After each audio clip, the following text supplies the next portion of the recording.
পানীয় জলের দাবিতে রাস্তায় খালি কলসি বালতি রেখে সড়ক অবরোধ করে বিক্ষোভ ক্ষুব্ধ গ্রামবাসীর। ত্রিপুরা উত্তর জেলা কদমতলা ব্লক এলাকার সরসপুর গ্রাম পঞ্চায়েতের 2 নম্বর ওয়ার্ডে বিশুদ্ধ পানীয় জলের দাবিতে মঙ্গলবার পুরুষ মহিলা একসাথে মিলিত হয়ে সড়ক অবরোধ করে প্রতিবাদ সংগঠিত করতে বাধ্য হয়। ক্ষুব্ধ গ্রামবাসীদের অভিযোগ, দীর্ঘদিন ধরেই তাদের গ্রামে পানীয় জলের তীব্র সংকট বিরাজ করছে। এই বিষয়টি নিয়ে গ্রামবাসীদের তরফ থেকে একাধিকবার স্থানীয় গ্রাম পঞ্চায়েতে জানানো হলেও কোনো স্থায়ী সমাধান হয়নি।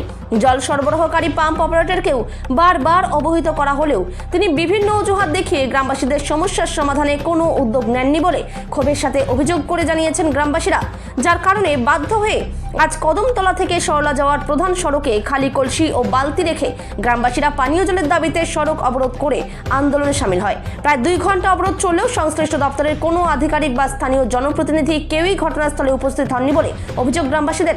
পরবর্তী সময় খবর পেয়ে কদমতলা থানার পুলিশ ঘটনাস্থলে পৌঁছে গ্রামবাসীদের সঙ্গে কথা বলে পানীয় জলের সমস্যার দ্রুত সমাধানের আশ্বাস দিলে অবরোধ তুলে নেয় ক্ষুব্ধ গ্রামবাসীরা। জল নাই, কোনো দিকে জল নাই, ওই উপর দিকেও জল যায় না। ছোট ছোট পাইপ দেওয়া হয়েছে, আয়রন লেগে পাইপটি ভর্তি হয়েছে। অপারেটরের সাথে কথা কওয়া হয়, অপারেটরে কয় এটা আমার দেখার দায়িত্ব না। আমি যদি বেশিক্ষণ মোটর চালাই, আমার কারেন্টের বিল কি তোমরা দিবা? মোটর যদি নষ্ট হয় কি তোমরা দিবা?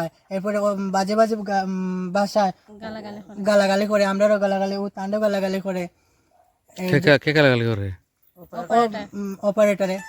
আচ্ছা, কতক্ষণ রাস্তা অবরোধ ছিল? 8:30 থেকে আমরা রাস্তা অবরোধ করেছি। আচ্ছা, কটা পর্যন্ত অবরোধ করলেন? 11:30 পর্যন্ত এখনো আছি আমরা। আচ্ছা আচ্ছা, ঠিক আছে, ধন্যবাদ আপনাদেরকে। অপারেটরের নাম কি? অপারেটরের নাম কি? সুনীল নাথ। বদলি করেন আমরা অন্য হয় ভালো করে অপারেটর জল ছাড়েন না, ওই অপারেটরকে বদলানো হোক, আমরা এটাই চাই। আচ্ছা, আপনাদের ওই যে জল ছাড়ার ঘরটা কোথায়? ওই সামনে রাবার সমিতির সামনে। ঠিক আছে ঠিক একটু আছে, গিয়ে দেখলে তো ভালো হবে। যাও যাও। মনে হয় ছোট ওসি এসেছিলেন মনে হয়, উনি বলেছেন আমাদের উপরে এফআইআর করবেন, তারপর আমরা রাস্তা অবরোধ উঠেছি। খেলে আপনাদের উপরে এফআইআর করবেন? আমরা কেন DWS এর জানাইলাম না, অন্য কেন জানানো হলো না, কেন আমরা বইলাম এখানে? আমরা তো জল পাই নাই করি বলছে, ই কিতা কথা কইলেন যে উনি আমরা এফআইআর করবেন। আমরা তো বলেছিলাম, দিয়েছি আমরা। উনি কি এই কথা বলে যে আমাদের উপরে এফআইআর করবেন? কিসের জন্য আমাদের উপরে এফআইআর হবে? এটা আমরা মানে সুষ্ঠু বিচার চাই। স্যার বললেন কেন আমাদের উপরে এফআইআর হবে? আমরা তো জল পাই নাই বলে অবরোধ করেছি। আচ্ছা, এই রাস্তাটার নাম কোন রাস্তাটা অবরোধ করলেন? সরলা টু কদমতলা। আচ্ছা, ঠিক আছে।